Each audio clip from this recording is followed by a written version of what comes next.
Hey, everyone. It's Antoinette, your visionary nurse. I am so excited to be coming back with you with another podcast episode. I know it's been a little while since I've gotten a chance to do podcast interviews, but I'm so excited to start off and kick off this new year or whenever you happen to be listening to this podcast.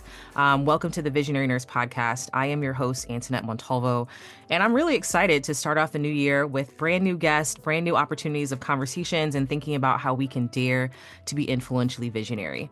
So for those who may be catching this for the first time, maybe you haven't heard about the Visionary Nurse podcast or you haven't been tracking with me for a while, just to give you a little bit of a reminder, the Visionary Nurse podcast and just kind of the inspiration behind it is to highlight the work I do as a vision and purpose coach and thinking about as a community health advocate and a health advocate in general and a motivational speaker. But overall, this podcast is really designed to educate, uplift, and encourage us as we dare to be influentially visionary. We know that there's so many shifts in healthcare and in society. And there's so many different things that are going on that we need ways to have sustainable change, but most importantly, understanding how we live out our God-given visions, dreams, and goals. So it's always so exciting because, some of my guests happen to be in healthcare, some are not, but really just highlighting those who are visionaries, who are forerunners, who are looking to break the mold and do things differently. And again, encourage each and every one of us as we dare to be influentially visionary. So this such guest that I'm going to bring on in just a little bit, I'm so excited that we got a chance to finally organize and coordinate this together. It's been a little while in the making, but the beautiful thing about this is that, my guest that I'm going to bring on today, I like to say she contributed a little bit to why I even got into nursing. She was probably the first nurse that I really worked with, got a chance to travel with. We got a chance to do a mission trip in Dominican Republic that was super transformational in my journey. And it's so exciting to have this full circle moment to share some of the work that she's been doing. So I'm not going to, blow the secret too much. I'm going to have her speak a little bit about herself as well. But really excited to introduce my guest, Carly, and just talk about her journey in midwifery, some of the projects and businesses that she's been able to birth, pun intended, and being able to allow her to share a little bit about what she's doing. So, Carly, welcome, welcome. So glad that you're here, and I appreciate you being a part of the Visionary Nurse podcast. Hey, Internet, it's so exciting to be here with you because, yeah, it's hard to imagine how many years ago our journey started together. But Yeah, yeah, when we went to the Dominican Republic, that was one of the best memories I've ever had because I would love to go back on mission trips, but I haven't been able to. Thanks be to God, got married in 2006, and we have two beautiful children. One is 17, one is 14, but it's just been harder and it's just such a beautiful memory to have shared that with you. So I'm grateful absolutely. to circle back around and connect with you again. Yeah, and it's so good. It's so good how you never know where your journey's going to take you and the different directions that we're going to go. And so it's really exciting to think about how both of us now are in this nursing role. You knew straight away that you were going into nursing, I believe, even when we traveled, that's what you were already studying. My journey was a little bit different, and I actually ended up traveling throughout Central America for a while. And it was during that time that I got a chance to connect with many different healthcare professionals, and it really shaped, where I find myself now. Now, obviously, I'm on the other end of kind of the very focused clinical care, but the passion is still the same. And thinking about how do we, look at some of the situations, circumstances, the things that we see in healthcare, and how do we transform it? How do we do things that are going to be sustainable for others? We recognize that we have been in a crazy journey in our society in the last several years. And so I think many of us have been looking at innovative ways to utilize our passions, our interests, our vision, and especially, again, just how God kind of promotes us and prompts us to think about things differently and then being able to transform it in a way that's, going to be an impact for someone else. So I'm excited to share your journey. I'm excited to talk about a little bit of, how you've gotten to where you are.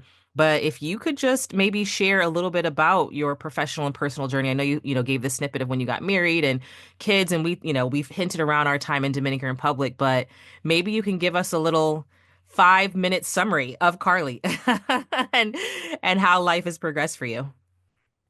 Yeah, so it's interesting that when you talk about how sure I was about nursing, and I was at that time, but when I started college, I thought I was going to want to be a doctor. Hmm. And when I got there, I guess it just was like it hit me. I don't want to spend the next 12 to 15 years of my life in school. and not be able to start a family and things like that. And so it's like, okay, well, if it's not being a doctor, what is it? And I was kind of like hovering around psychology, but I was like, but I want to interact with people. And then literally one day walking past the cafeteria, like literally just God spoke in my mind, you're going to be a nurse. And that's all he said. And I was like, okay. And I mean, I didn't know anything beyond that. Like that was it. And so I scrambled. It was the middle of my sophomore year. I scrambled to like, because since I was doing pre-med, a lot of the prerequisites were already fulfilled. But I scrambled. I went to like community college over the summer and everything, and I was able to transfer to the nursing program for my junior year without skipping a beat. But that's all I knew. But I knew that God called me to do it, and but then when I was in nursing school and we got to the section of like women's health, labor, delivery, mother, baby, like I knew beyond a shadow of a doubt this was the only area of nursing I'd want to do. I remember being in class and everything else was interesting, but my heart would like start pounding with the like hearing information, and it just was like, okay, this is it. And I was able to my last semester of my senior year get a job as a scrub tech at it was Emory Cropper Long then, I believe it's Emory Hospital now. I was able to get a scrub tech position in labor and delivery, and that helped to give me the preference because they only hired two new graduates a year in L&D. And so I was able to then, once we graduated in 2003, get a position there. And I absolutely loved it. There's a lot of things that I realized that the way obstetrics was practiced then is completely different than how I believe it should be practiced now. But it was still exciting. 99.9% of the people who were there wanted an epidural, so I didn't get a chance to see natural childbirth very much. Um, but it was amazing. And so I did that for about a year and a half, and then did travel nursing for about another year. And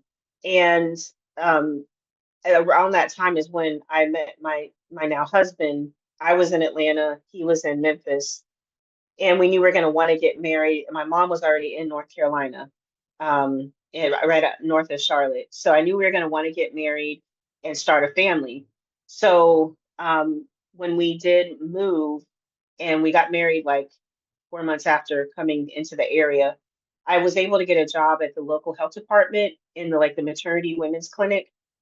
And I was able to, at around the same time, like a year or so later, become a Lamaze childbirth educator. And so I did childbirth education for the health department.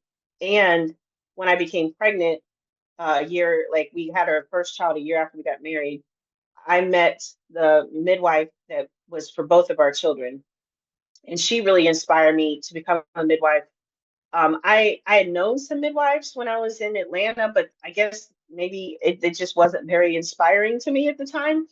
But she asked my husband at one of our first prenatal appointments, she's like, "So do you want to catch the baby?" And I chuckled because I thought she was joking because I could never imagine like a traditional OBGYN doctor giving a permission to the husband to be involved. But she was serious. And he's like, "Yeah." And that was just like a glimpse of like, this is really different. And so I knew from that point that this is what I was called to be and do. This is what I was created for. I was able to finally go back to get my master's in nursing, nurse midwifery, and graduate from East Carolina in 2018. And at that time, I knew based off of the experience I had in public health. So I'd worked in public health this whole time. I love public health. Um, we did group prenatal care called Centering Pregnancy. I was the department manager for 6 years, and I knew that God had put in me like the gifting of leadership. But now I'm a brand new midwife, and I was like, okay, I know that one day I believe it was His plan for me to have my own practice, but I didn't really know what that was going to look like, and I needed to get experience. So I was able to um, start working in a birth center in Charlotte, which was amazing. So practicing in a birth center compared to the hospital in Atlanta was like night and day. Seeing natural childbirth, outside of a hospital environment, the beauty, the quietness, the privacy, the sanctity, just it was just miraculous seeing these women do what they did. Around the same time when I graduated, I started networking on social media with tons of other midwives and doulas and other birth workers all around the country. And I learned a tremendous amount that was very helpful because I learned more about natural birth, but I also learned about um, how the Black maternal health crisis is really affecting this community. And I originally thought that it was just due to socioeconomic factors that were disadvantageous for Black women, which that is a contributing factor. But I realized that even when you equalize all socioeconomic factors, that Black women are still more likely to die from pregnancy-related causes as they're compared to white counterparts. That was something very helpful that I learned. But I also saw a lot of different expressions of spiritual beliefs in this more what we colloquially call crunchy world of home birth, which is more the natural world.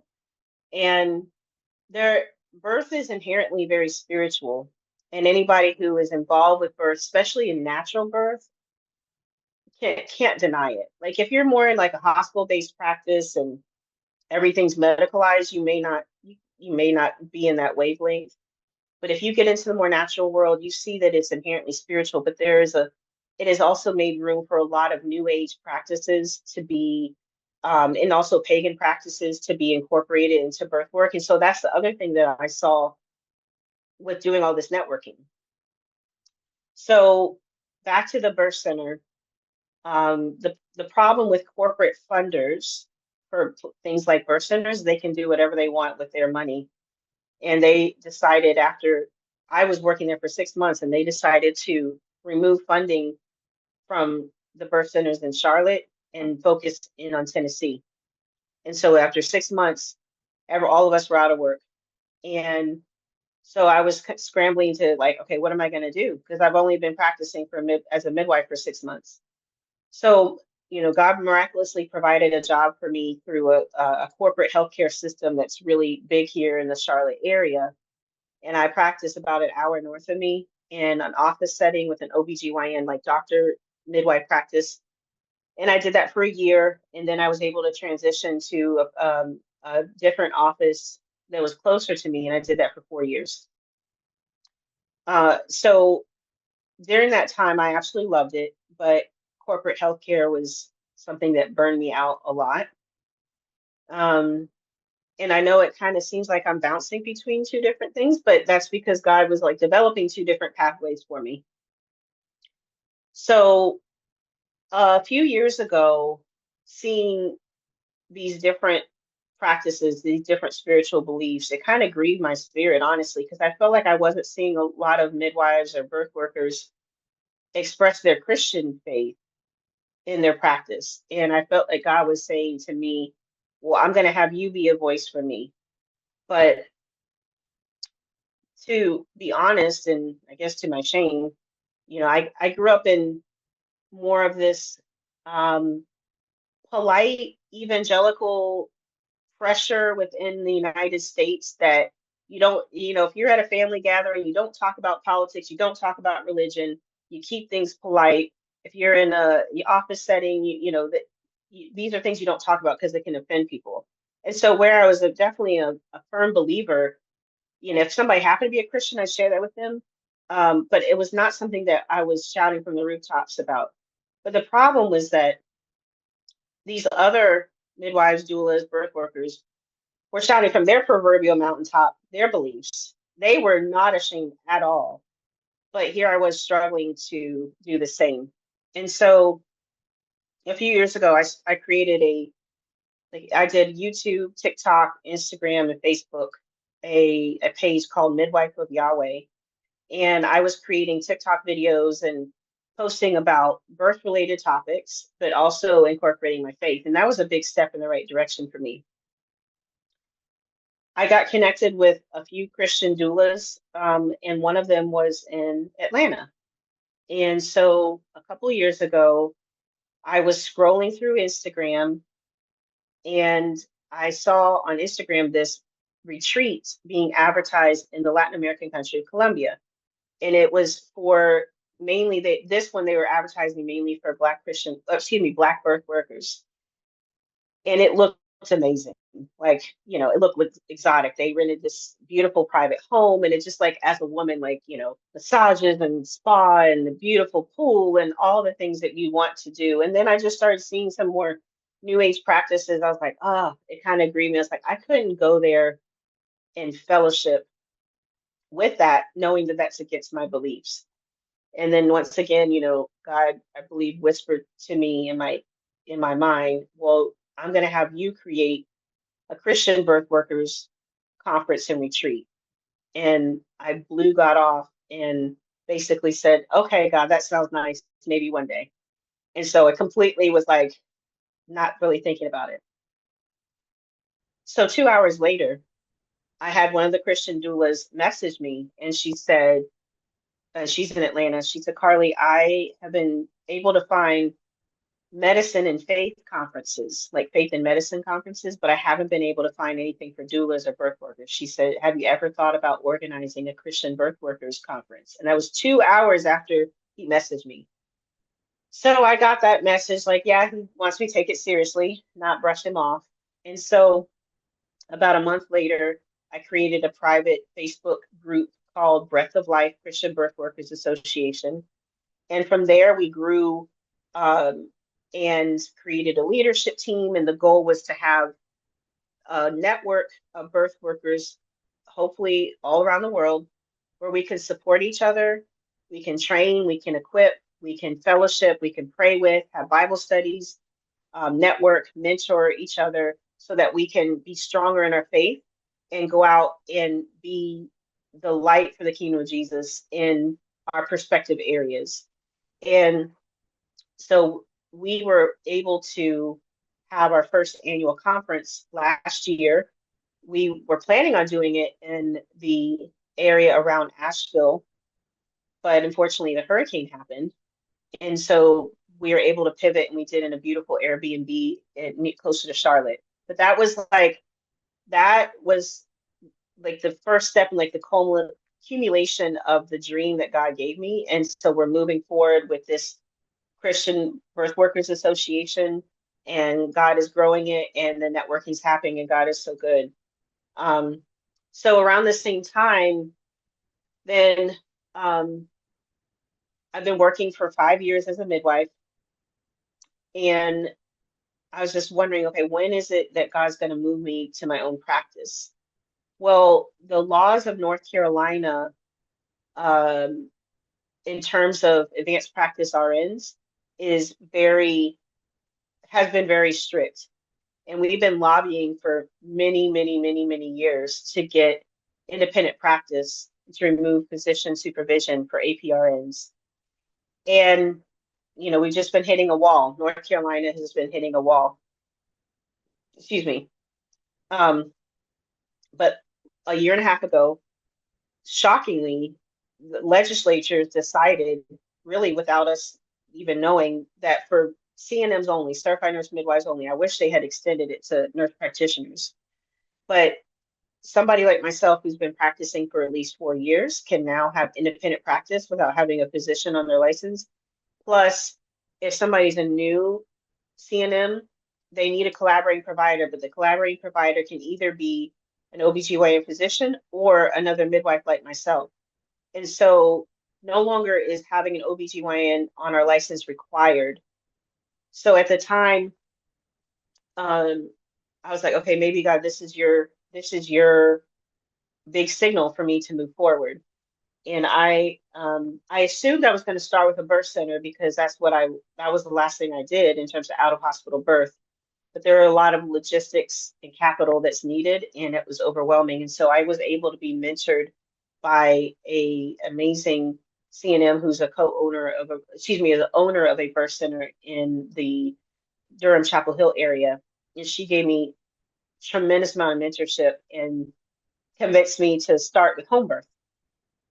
And so I was able to do that last late spring, early summer 2024. And that's when New Eden Birth and Wellness was created. And so I've been pushing forward with that. And so, God is just moving in tremendous ways. And I know that took longer than 5 minutes, but it's a lot that's happened. And it was good. And that's why I just wanted to give you space to tell your side of the story. I think that was beautiful. I think it was perfect. And sometimes you just have to give space to let people unpack it. And I think you hit on so many amazing things, right? You gave the journey, you gave the challenges, you gave the needs of the areas. And even just hearing through those things, it's like, I wish Carly was there at my births. I wish she was around because truly, and I've done episodes both as guest episodes as well as on this podcast, talking about my own journey and very near death experience of the birth after our second son and ended up in the ICU and all kinds of things. So, for those who know my story and have heard it, it was a miracle to say the least. God literally brought me up out of a very, very dire situation. And I don't, I bear the small scar of just the impact of just really God turning things around for me. And so it's just always exciting to see those who are passionate about just the different visions and dreams and that you also responded to what God was calling you to do, right? A lot of times there are things that, we feel this commission to do things that are seemingly way outside of ourselves. And you responded accordingly. It may have felt like it took a little bit of extra time. It may have felt like, but I feel like, even in those big dreams that God gives us, I think he factors in for our time of needing to prepare our minds. He has this kind of sweet spot window of time, and he's very gracious in that way. And that's something I was actually just kind of reflecting on and thinking about this morning. That he kind of gives us, in lack of better terms, an enrollment time period. When you think about an insurance company, Yeah, when you yeah, have to yeah, enroll in an so true. insurance plan, you have a 30-day window of the prior month to get into the next month's enrollment policy. And I was just kind of thinking about that today and just understanding that a lot of times, he accounts for that enrollment time. Whether you enroll on the first Thanks be day to or you God. enroll on the last day, you still get the benefits of that insurance plan. And so it's beautiful that you were able to respond and that there were many people who were encouraging you in that. I think the other Yeah, thing that was really beautiful to hear you talk about was just being willing to work around the obstacles. So, where I live in South Carolina, it's the same. When I first started off in kind of this visionary nurse journey, I too yeah. thought I was going to open up a health center and do XYZ things. We relocated from, Philadelphia here. And again, I've talked about this journey a bit, even from when what Hmm. first kind of was the motivation behind this podcast, was thinking about, taking these different pathways. And there was a pediatrician that I was going to connect with. And that pediatrician ended up relocating to Atlanta, actually, which is funny, the Atlanta crossover. Yeah, yeah. But she ended up relocating to Atlanta the moment we got there because she had, a health emergency in her family. And so she had to Oh, drop her practice. But what I yeah. ended up learning was that South Carolina had the most restricted laws in that point for independent practice for NPs at the time. And so, I thought to myself, God, here I am. We have relocated. We have relocated and we came with this plan. And he just kept saying, the vision's in you. And that's how the whole visionary nurse started. He was like, I gave you the vision, and what it very much talks about in Habakkuk 2 and 2 and 3, it's like, write the vision, make it plain, and those who hear it will run with it. And so he was like, write the vision, make it plain. It may seem like it's not coming in the way that you thought of, a health Yeah. center and this, that, and the other, but what can you do to impact the community? How can you meet with school systems and libraries? How can you learn about what the major health needs are and really understand what resources are there? How can you actually physically write about it? And so I started blogging a Yeah. lot at that time. I was very engaged in LinkedIn at the time. Now we're going on 6 years from when all of that started. So I think a lot of us were kind of running in similar timelines, Hmm. of just this kind of call to take a different approach to what we need to take, but just recognizing that not only in this kind of vision that I was having, but just understanding how instrumental, my faith in God was to that process. Because I Exactly. couldn't get through it unless he was helping Yeah. me. Even when Yeah. I actually released the Visionary Nurse book, the 90 Days of Inspirational Musings on Being Influentially Visionary. It was really interesting. I've been jotting down all these notes and writing all these blog posts, and I'd been feeling this call to publish a book on it or kind of compile these thoughts. And I'm like, I can't do this. Like, who am I? I'm a nurse writing, I'm doing all these, things that I didn't think I was prepared for or trained for. And Yeah. again, the Lord was kind of opening my mind, understanding is like, didn't you learn about motivational interviewing? Didn't you learn about how the importance of, documentation to be able to share different plans? Like he just started kind of weaving all these things because he's Yeah. great like that. He's the master physician. He knows all the things, right? And so even the different ways and just even uncovering the things that were important to me, the things that were passionate to me that I didn't realize it, but it's just recognizing that there's so many different ways that he can take what he trained you in, your profession, and expand it. The licensure is one thing, but then it's like, what did I design you to do? What's your purpose? What's your Yes. calling? And so that's been a lot again of just the background of even just this platform and launching the consulting and coaching business and all those different kinds of things. But I say all that to say that it was actually right after that birth situation, after the birth of our second son, where I basically said to myself, if the Lord gave me breath to live again, if I am literally living and breathing again, and I'm walking out of this hospital Mhm. alive, then I cannot hold back on anything that He's told me to do. And I'm Amen. committed to making sure that other people flourish in their vision as well. Any other person that Amen. I can influence to step into their God-given vision, then I've accomplished it. And just, him helping me understand and aligning with that ultimately when people have a better outlook on where they're going, they choose to be healthier. They choose to do better for their lives. When you feel like you don't have a direction or a purpose or a calling, many times you just kind of let things go, right? You just say, well, Right. what's the point of doing anything? Working out, keeping my mind in balance, staying in peace. You Exactly. just kind of Yeah. go through living life not feeling Yeah. like you have your purpose or your direction. And so all of that, he just kind of, showed me that there's sustainability in that. And so, I just appreciate how God also led you. And so I really appreciated just hearing that timeline and that journey. It's totally okay the time that, but it was time well spent thinking about it. And again, you hit on a lot of the things that I would have asked you anyway, but just thinking about Mhm. how he really made sure that you didn't miss. You may have thought, well, I should have responded sooner, or I should have that, but he made sure you didn't miss. He kept uncovering Make it for you. sure. He's like, hey, if you didn't get it the first time, I'm going to turn on the call light again. And then Yes. then I'm going to get that call light again. And so it's the same way, right? It's like how many times that we have to get promptings a couple of times, how many times even when we think about patient practice, how many times you have to repeat things, how many times you have to Yeah. re-say things, So true. re-educate. We are all the So same. true. And it's Mhm. something that I always jokingly said. I felt like some of the things that he's had me do, that God has had me do, it's been like being the nurse to the nurse. A lot of times as nurses, we can pour out a lot, but then we don't do the same things for ourselves. So when we say, It's true. take care of yourself and do XYZ thing, and here we are struggling with, fill in the blank.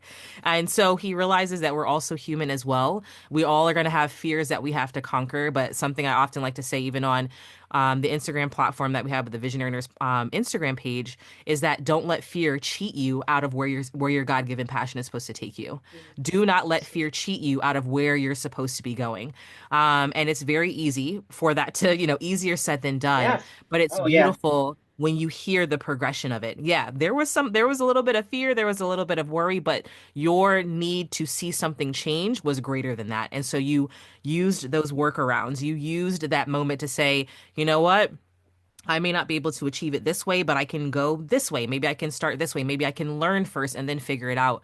And so then also the fact that you found that, so it's coincidentally, but really we know it's just divine revelation of that laws changed at just the right time, that you Yes. uncovered things Right. at just the right time. The very thing that you needed to do, it was in Yeah. place. And a lot of times, in our visions and dreams and goals that God has given us, it may seem like there's going to be all these obstacles and barriers, but sometimes we don't realize that those things are going to be opened up in just the right time. It's Mm. just a matter of us crossing the threshold. And I found that again for myself in my own kind of progression and journey, that things that I thought were obstacles, things that I thought were barriers, God Yeah. is the ultimate workaround. In nursing, we've done lots of So true. workarounds. He's the ultimate Yeah. Yeah. innovator. And so there's things Yeah. that come up in just the right timing. And again, in that So thought true. process that, the vision is for an appointed time, even though it tarries, wait on it, Mm. wait on it. And so just thinking about for the time that it needed to be, things were in place. And it's just so exciting to think about, what it's developed to this point. And I've gotten a chance to kind of, keep up a little bit through your social media platforms of just the association retreat and some of the things that are happening, and it's exciting. It's so exciting to think It's about. so I've exciting. been like, Lord, if I if we have another child, how can I get closer to North Carolina? How can I make that work? How can I Yeah. make that work Just for the cross the time border. that I it needs got to? you. Yeah, just cross the border at just the right time. Yeah. Um, and hey, it's not that far away. It's really not that far away. And I do No. hope that there are moments that we're able to kind of continue to build on that. But everything in its due time. But again, it's just so exciting to think about those who are rooted and grounded in their faith, rooted and grounded in that vision. And even if you're still working and developing those things out, that you're moving forward in it. And that's the key, right? It's not so much do you have everything figured out perfectly, but are you acting on what you do have? And that's actually something I recently mentioned in our just recently we did a virtual event, a Living a Visionary Life virtual event. But one of the things that I kept talking about in that event is just thinking about what's the power of your one step, the power in that one step. And So good. often thinking about, 1,000 steps starts with one. When we Yeah. check on our So Apple true. Watches, if you have an Apple Watch, I don't even wear a watch anymore, but I actually stopped wearing a watch when we were in the Dominican Republic. It was funny enough, but a Right. lot of times, we have this big, broad vision, but what's the one step that we need to take first? What's the one next step that we Right. need to think about first? And so a lot of times we can get hung up in the all the other steps that we have to do, but just recognizing where do we start with right now? And then the rest of it starts to unfold. So anyway, that's just That's my big, actually broad that's reflection. Go ahead. that was a confirmation. Just our pastor just talked about that. There, so like on the altar at the church, you have these steps to get up. And he's talking about when God is telling you to move, a lot of times we're at the bottom and we see at the top, we're like, how am I ever going to get up there? But he just takes you one step at a time, just to Hmm. be obedient for the next step, then the next step, then Absolutely. the next step. And I would say that it does take a lifestyle of, like, when you are obedient in small things, he's going to challenge you to be obedient in bigger things. And Absolutely. another kind of like, when I was working for this corporate healthcare system, it was last March 2023. So I was kind of leading up to this, and then it came time for me to give my resignation notice. And I had the letter written up. I was in my bathroom, just sitting like on the bathtub ledge, and my heart was pounding because I Mm, knew that once I send this, my previous life is over. mm, Because mm. I physicians will probably behind closed doors ridicule me. They're going to disagree with what I'm doing. 99% of OBGYNs don't agree with home birth, Mm, and they don't support it. And I just knew that there's no turning back. But as my heart's pounding, the Holy Spirit said to me, if you don't send this email right now, you are mm. out of my will and you are disobedient to me. It Wow. almost makes my voice shake because it was Yeah. that serious. Not 5 minutes Yeah. from now, right Right now. now.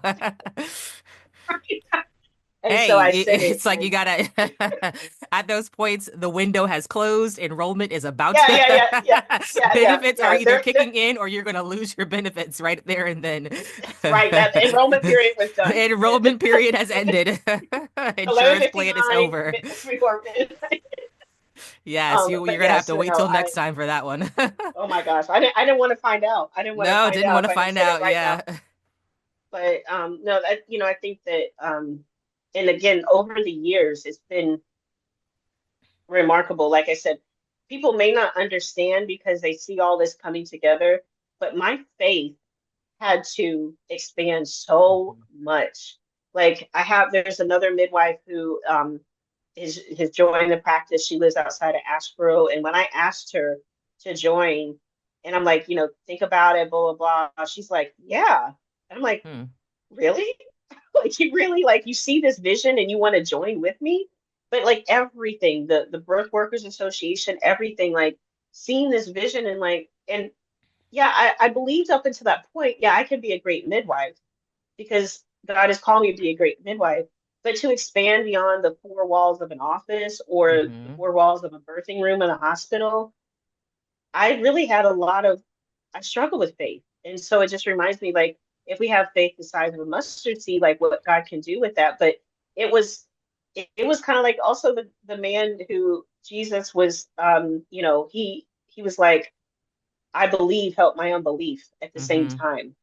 Like that's how I felt. And so I just want to encourage other people too, like, your faith will be grown. And the first several months of the practice, the home birth practice, it with any business, it could be really rough financially. Mm-hmm. It was like a desert land.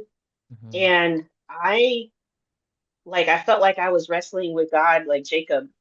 And I was just, I was like, wait a second. You told me to leave all this behind. You told me to leave the steady paycheck behind, the security. And I did this for you. So why am I struggling so much financially? Why am I such a desert place?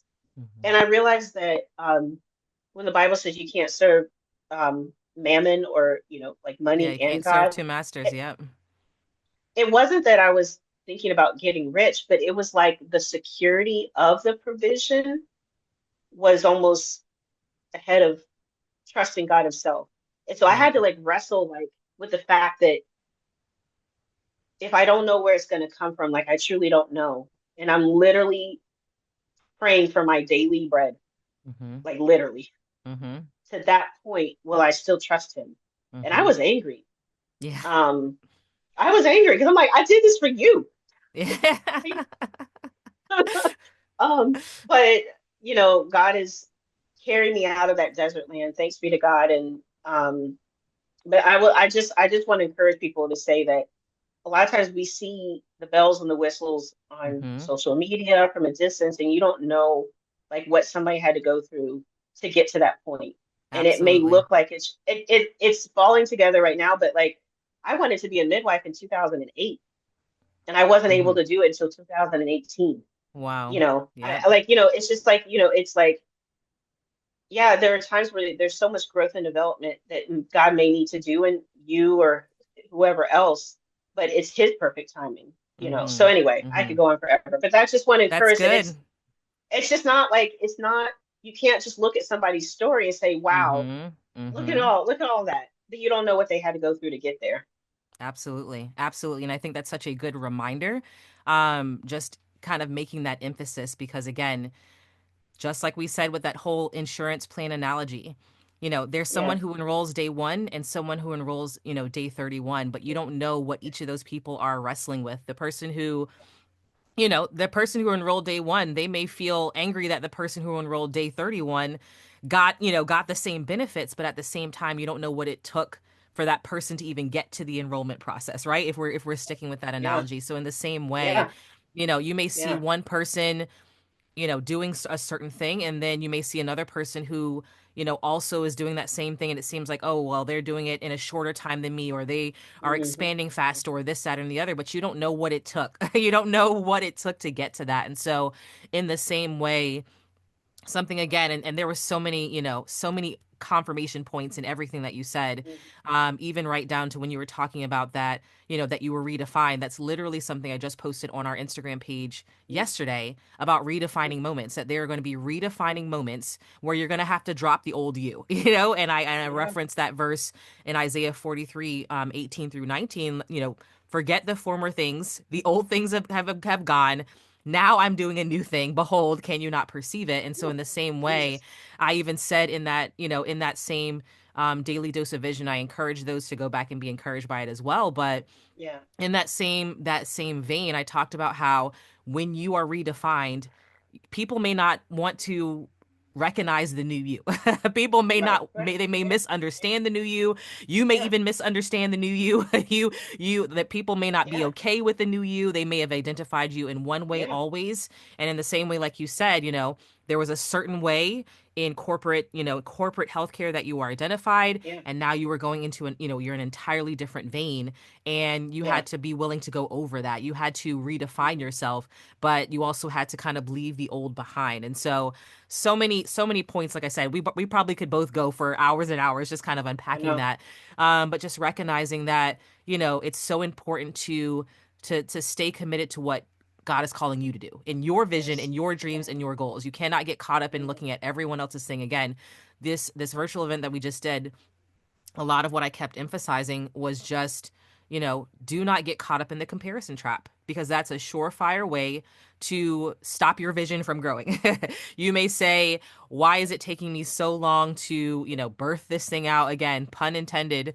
Why is it taking me Yeah. so long to see this thing come to pass or fruition? And again, sometimes you don't realize the magnitude of what you're carrying in your vision. But the only person who Mhm. can birth it out is you. You are the only Yeah. person who can carry your baby, your vision, your dream, the Mhm. goal that has been set in you. And so, it's also beautiful to recognize how once you moved forward as a leader in what you needed to do, all the other people fell in place, right? And there's And still it's so struggle. There true. might be still things, but people were waiting for you to step up. And Mhm. as by merit of you stepping into what you were supposed to do, people were like, I'm ready, I'm here, I'm here to support you So in true. this. And a lot of times we can wait, especially when we have a vision that's way outside of ourselves, to say, well, if someone else does it, or if someone else comes to me first about it, then I'll do it. But a lot of times we don't realize we have to make the first step, and then Yeah. and then And things will then, happen. So it's exciting to think about. It's exciting to consider, and just thinking about how those things match up. So anyway, I'm gonna have to reel in our episode at some point, yeah. but I think we should Yeah. definitely do a part 2, 3, 4, and 5 Oh, I'd when love we to. think about it, and just thinking about how Yeah. your journey goes. But I don't know if there, are any kind of final thoughts. You gave a little bit of Yeah. encouragement that you were talking Yeah. about, but any final thoughts of, some of the biggest needs of those who you are Yeah. supporting, or maybe even things that Yeah. you'd like to promote, talk Yeah. specifically how people can get connected with the Birth Workers Association. Maybe they are in the North Carolina area, how they can Mhm. find you if they're looking Mhm. for a home birth, maybe talking through Mhm. a little bit of that process, and just encouraging someone to, be willing to step forward and thinking about how maybe they've been looking for something, the thing that you are carrying, that the thing that you're releasing, maybe that's something they want to get connected with. But I don't know if you can share a little bit about that. Yeah.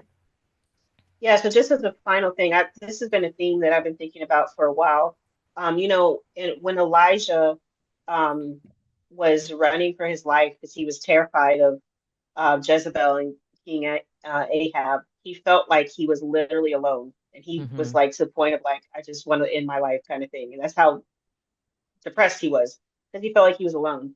And then Yahweh said, no, I yet have a remnant of 7,000 who are loyal to me. Elijah had no idea.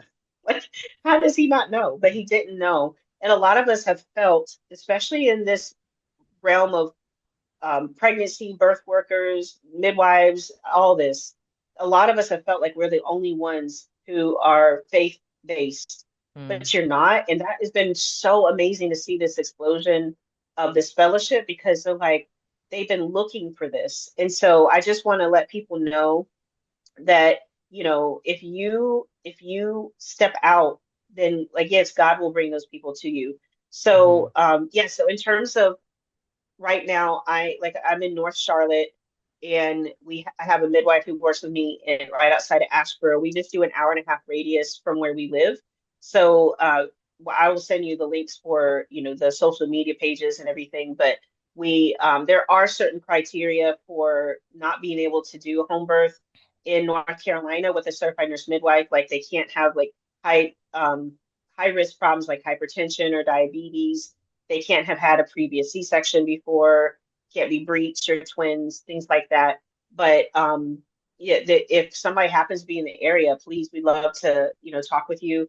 And then the Breath of Life Christian Birth Workers Association, though, is literally a virtual, like we have like times where we get together in town, but we are spreading it virtually so that, wherever you are in the world, we want to be able to connect with you. And so we have a platform for that as well.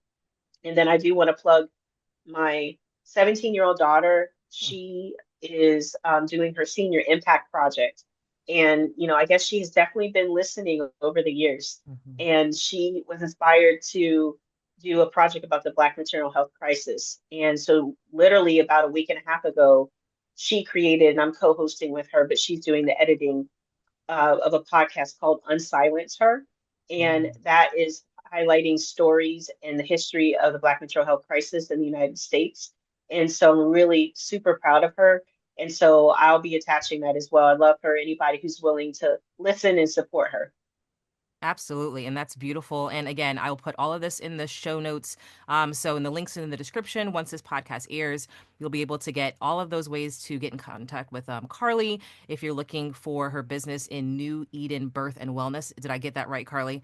Yes, New Eden yes. Birth and Wellness, and then as well as the Christian Birth Workers Association, Mhm. and then also the link to her daughter's podcast. And so it's exciting to see these things coming alive at this point. We definitely think that it's just so exciting when people really gravitate to the vision and the dreams that God has given them and runs with it. And from that point, you see these things kind of start to develop. So if anything, Carly, thank you so much for sharing your journey, for sharing your story, for being bold and brave in doing so, and being able to continue to carry on with the things that, God has called you to do. And very much as Habakkuk 2:3 says, the vision is for an appointed time. Though it tarries, wait on it. And so I'm so excited that you decided to tarry with your vision, that you decided to stand up and say, I'm willing to dare to be influentially visionary, overcome my fears, and move forward in it. And again, other resources that are available through visionarynurse.com, I'll put those in the show notes as well. One of the biggest ones is that if you would like to reconnect to the Living a Visionary Life replay, it's now an on-demand access so that you can be able to access that course right on the visionarynurse.com website. So I hope it encourages you, motivates you to step past those obstacles, to understand the power of that one step, and to dare to be influentially visionary. So thank you all for joining. Thank you, Carly, for joining. And we'll see For you having all me. next time.